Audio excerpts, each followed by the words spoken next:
রাতের ডিনারের জন্য বা দুপুরের লাঞ্চের জন্য একঘেয়ে ডিমের ঝোল না বানিয়ে এরকমভাবে ডিম কষা একবার বানিয়ে দেখুন, খেতে অপূর্ব স্বাদ লাগে। তার জন্য নিয়ে নিতে হবে কয়েকটা সেদ্ধ ডিম আর কয়েকটা সেদ্ধ আলু।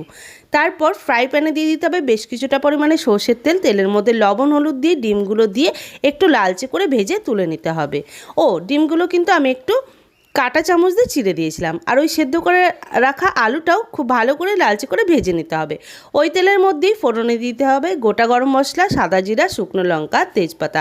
তারপর ফোড়নটা ভাজা হয়ে গেলে দিয়ে দিতে হবে পেঁয়াজ কুচি। পেঁয়াজটা ভাজা হয়ে গেলে দিয়ে দিতে হবে একটা বড় সাইজের টমেটো।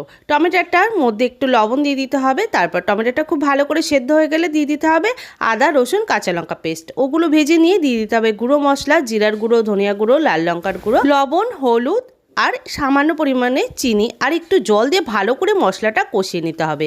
মশলা কষানো হয়ে গেলে ডিমগুলো দিয়ে তার মধ্যে একটু কাসুরি মেথি দিয়ে খুব ভালো করে আরও একটু কষিয়ে নিয়ে অল্প পরিমাণে জল দিয়ে ভালো করে ফুটিয়ে নিয়ে নামানোর আগে একটু গরম মশলা দিয়ে নামিয়ে নিতে হবে। একঘেয়ে ডিমের ঝোল না খেয়ে এইভাবে ডিম কষাটা তৈরি করে দেখুন, সবাই একদম আঙুল চেটে পুটে খেয়ে নেবে।